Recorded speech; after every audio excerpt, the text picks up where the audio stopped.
Hi everyone, welcome back to the channel. Today we're going to be starting a new series on this channel, and it's going to be about Japanese food and language.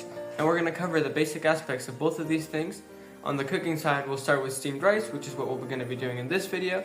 And then we'll go into other things like dashi, which is also very important to Japanese cuisine, and a few other things that basically give you knowledge, a basic idea of what Japanese food is about, and it'll give you the ability to make some of the simple dishes that are very common in Japan.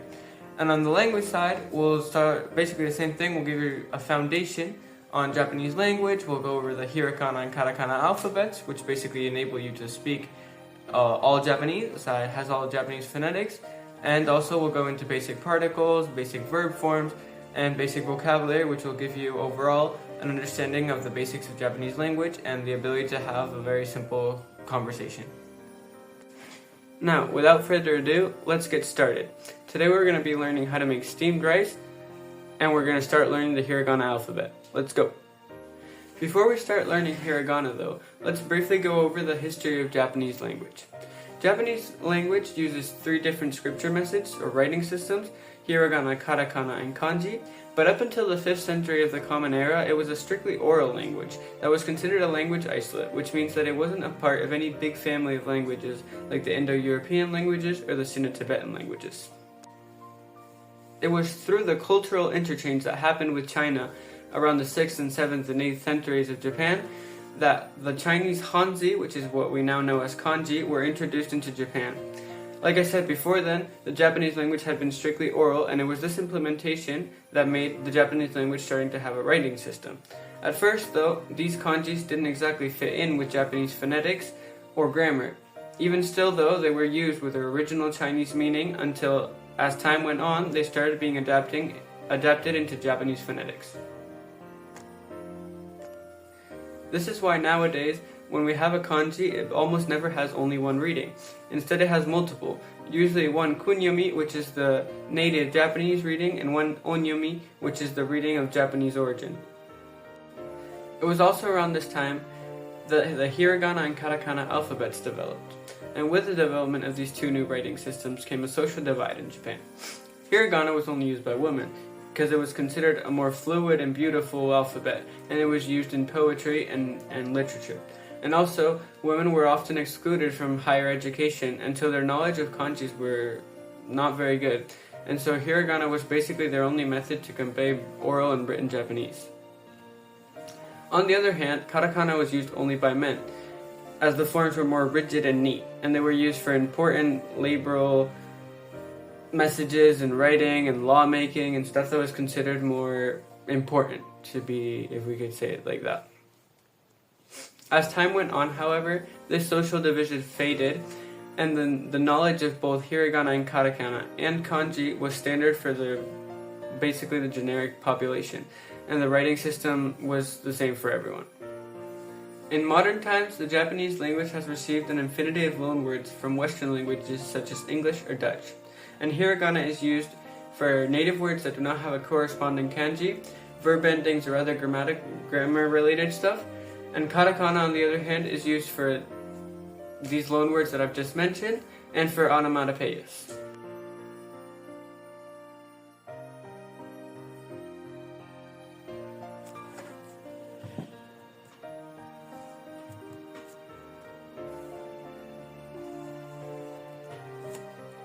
I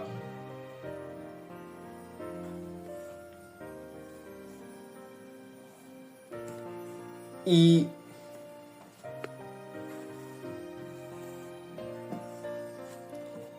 O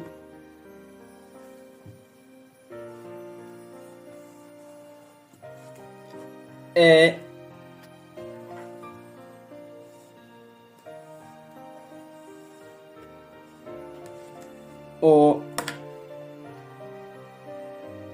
I U E O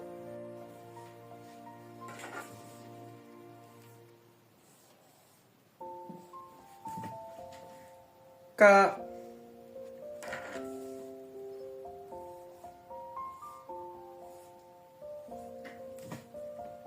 Ki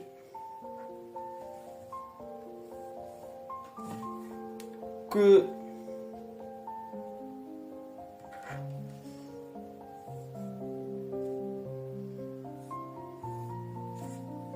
け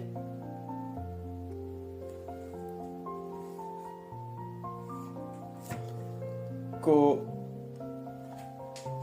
かきくけこがぎぐげご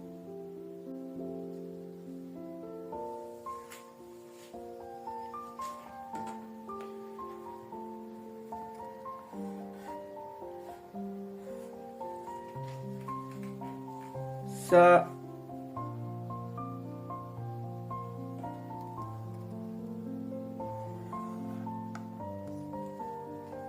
し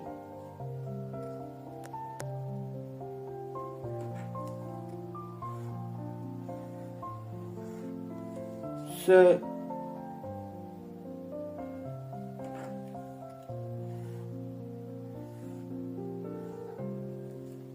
せ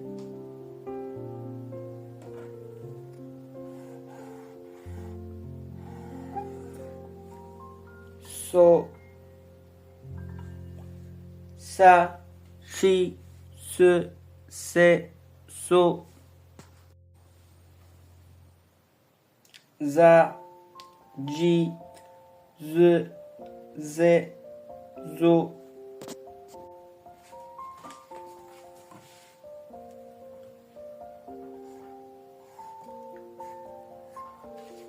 た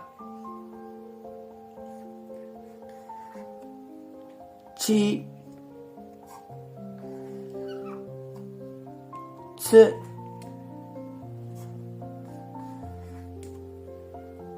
て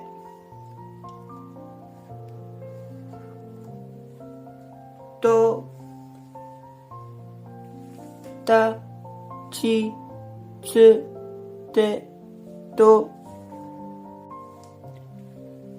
だじずてと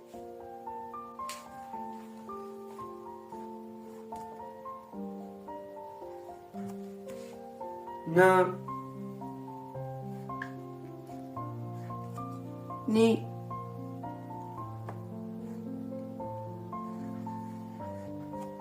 ぬ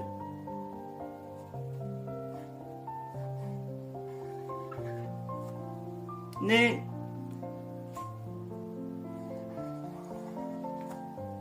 の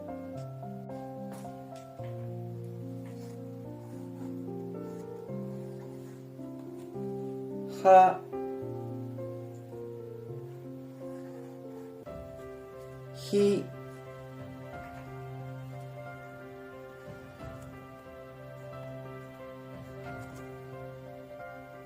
ふへ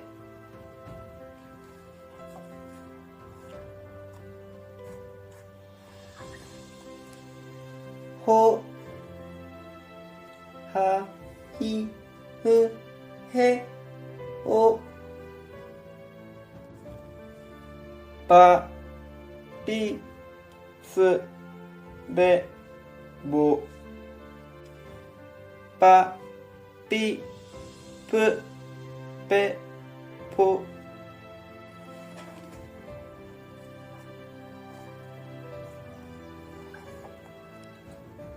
ま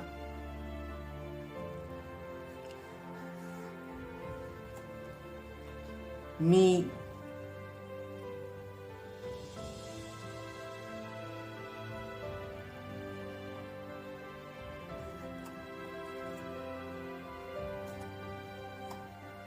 む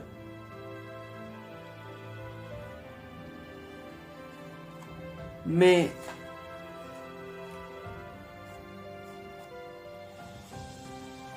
もまみむめも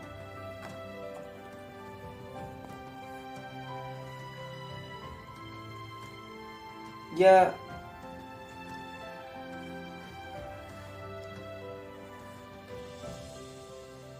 ゆ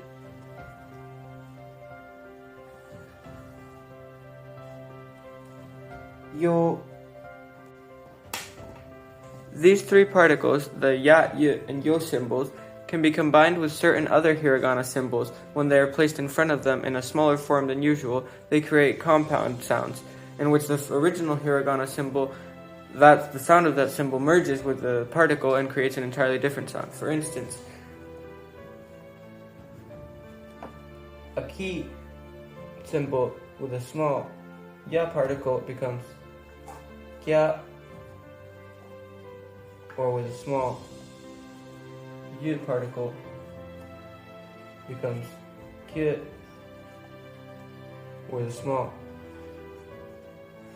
yo particle becomes gyo.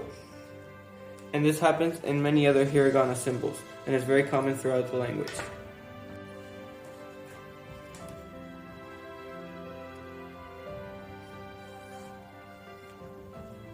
Ra, re, r,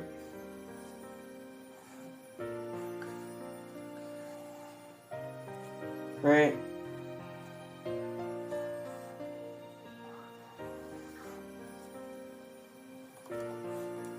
ro, ra, re, r, re, ro.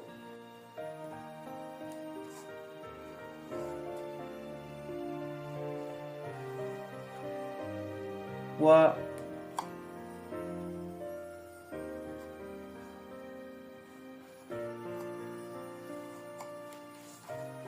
wo,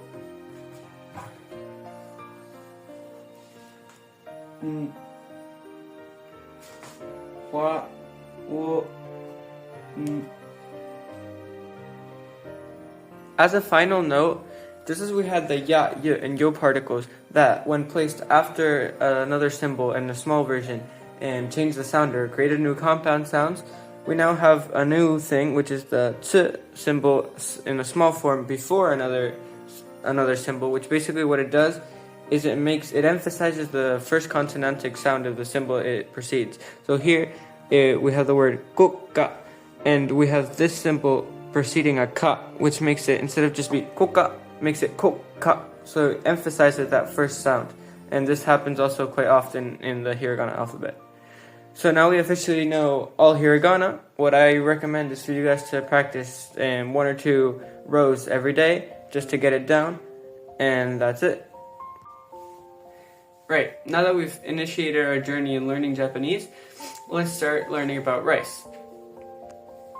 Wet rice plantation came in from China to Japan around 300 BCE, which marked the end of the Homon period, which was the Paleolithic period in Japan that was well known for hunter-gathering society and a diet that consisted mainly of nuts and seafood, shellfish, as well as hunted game meat.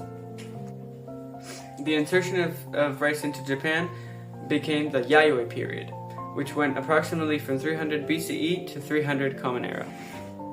The development of rice culture in Japan absolutely revolutionized its society and the way the country worked, as well as its politics and its economy. The Chinese and Korean immigrants that made their way into Japan to form their rice settlements found themselves with a very favorable situation in northern Kyushu region, seeing as this area was very scarcely inhabited by some hunter-gathering tribes that did not have any set culture and therefore did not pose any challenge for the development of stable settlements and rice fields.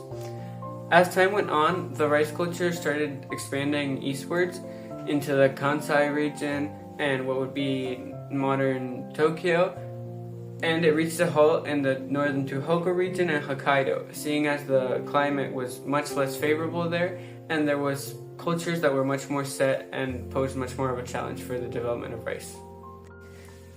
The rice industry, as well as the metal industry, which was also forming in Japan around this time, created a divide in labor that previously did not exist in the hunter-gathering society of the Paleolithic era. And this made it so that the society became stratified, seeing as the landowners of the rice fields had more power and had a hierarchy over the people who worked the fields and the metal, and then worked in the metal industry. And this way, basically, rice became the main motor of Japanese economy, and it was used as a tax. Basically, the landowners of the rice paddies taxed their workers with rice, and this made so that they had extra rations of rice, which was the main motor of power in the Japanese society. Whoever had more extra rations of rice had more power over other towns or clans that were formed around the rice settlements. And this was basically how politics worked in Japan around the Kofun period, which is when this was all happening. Throughout the rest of Japanese history, rice remained a central part of diet, culture, and economy, as well as religion. Rice was still the most eaten carbohydrate by far, and still is in Japan, and it was valued for its great nutritional value, as well as it was also tied to its religion, Shinto. Shinto has many practices that revolve around rice, seeing as rice itself is viewed as a kami or god in Shinto. And so basically, in general, rice is very important to the Japanese culture. So enough of me yapping, let's get into how to make a proper steamed white rice without rice cooker, and let's open the doors to the Japanese gastronomy. The measurements for steamed rice are an exact 1-to-1 proportion. So in this case, I've used this cup. All you have to do is decide what you're going to be using and follow the 1-to-1 proportion. So the first step in making proper rice is to wash the rice. And to do this, you have to put the rice under cold water and mix it around until the starch comes out. And then strain the water and repeat the process 5 times.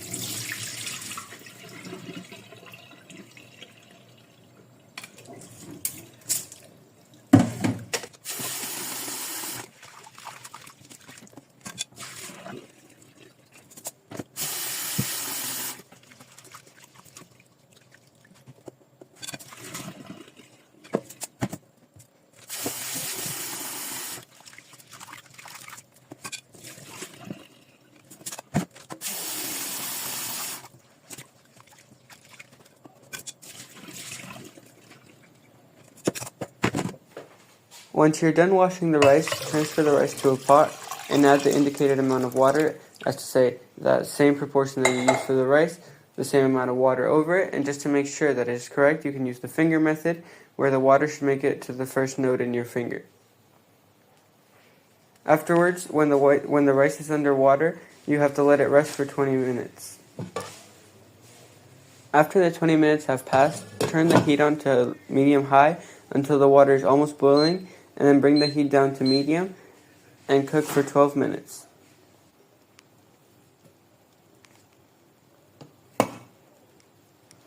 After 12 minutes, open the lid to make sure that there's no water left, and if that's the case, the cooking process is done, and all that's left to do is leave the pot unopened for another 10 minutes, and it is absolutely necessary to leave the pot unopened.